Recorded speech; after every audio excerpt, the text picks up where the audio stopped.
couple of questions about dialogue and engaging in dialogue with people. So the first issue that I face is I have a very high need for intellectual stimulation, and I can't get that with most people. It's something like you can have a dialogue for a time, but then it's high trait openness.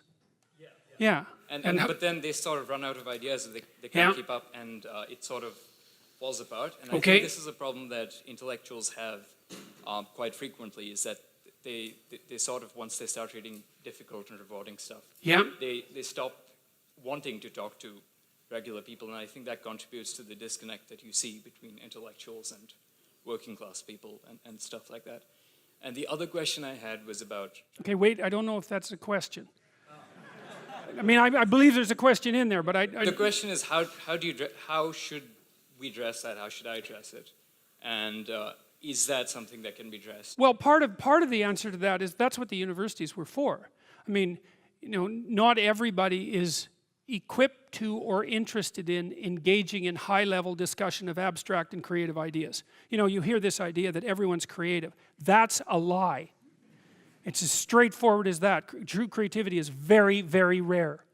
And so, and if you happen to be a creative person, or if you happen to be someone who's profoundly interested in ideas, you are in a pronounced minority. Just as you are if you happen to be extremely extroverted, or extremely agreeable, or extremely conscientious. These are minority issues. And what you do is you find like-minded people who are capable of engaging that. You know, heavyweight weightlifters compete with heavyweight weightlifters for a reason, and everyone thinks that's fine. And the same thing applies to intellectual and creative endeavors. So what you do is you try to find a community where that's the nature of the community, and you likely have to find a relationship like that as well.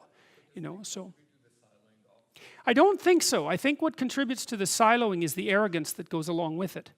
Because if you can be interested in ideas and you can be creative, well, that's the arrogance of the intellect, right? That's the thing the Catholic Church had warned about for centuries, is the arrogance of the intellect. So because if you're wise as well as smart, and there is no relationship between being smart and being wise, they are not the same thing. There's no quick pathway from smart to wise. And many of the people who I've known who were very wise well, some of them were intellectually impaired and were still wise, you know. So it's the arrogance that brings up the block. And I see this, for example, happening in the United States in particular, because the last time I went down there, for example, I had friends down there, and some of those friends are very, very smart people, and some of them were talking about the Trump voters, and they were talking about the Trump voters with contempt. And I thought, you better watch that, because that's 50% of the damn population. And it might be convenient to think that they're stupid and beneath you, but it's not conducive to a civil state, and there's no evidence that it's true, because there isn't a straight line between intelligent and wise. And so I think that if your character is developed and you're intelligent, you can have your siloed creative community, but you develop enough wisdom so that you can see all the things that people can do that are of high ethical utility that are outside the intellectual domain. You know, and I think that's why in the New Testament, I think that's why Christ is a carpenter. Right? Because, well, first of all, a carpenter is one of those jobs that when you're dishonest, it manifests itself immediately, because what you build falls down. And so if you're an honest carpenter, you build a good house. So there's a nice metaphor there. But it's also a warning, in some sense, against the equation of intellectual brilliance with moral superiority. And so if the intellects would drop their moral superiority, and fat chance there is of that, then the divide between the working class, say, and the elite would resolve. And there's every reason to have respect for decent working class people. I mean, it's on their labor, as the left-wingers at least hypothetically agree, that the entire edifice of the culture is resting. So you can have your cake and eat it too, but you have to not assume that your niche makes you superior. And it's very difficult for smart people, especially smart.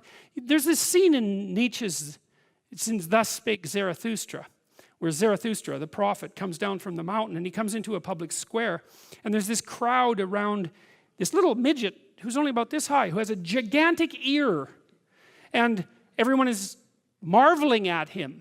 Well, that's what the modern intellect is like. It's a midget with a giant, well, mouth generally, not an ear.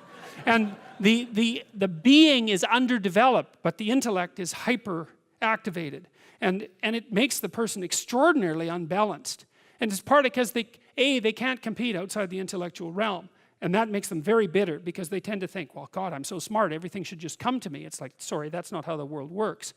And it also that attitude is immediately evident to people that they're talking to when they talk in the manner that they talk, if they are arrogant intellectuals of that sort. You see that in The Simpsons did a good job of that with Comic Book Guy, right? I mean, he completely useless in every possible dimension with an IQ of about 160. And it's very annoying to people who have an IQ of 160 that they can also be completely useless. But it happens a lot, so.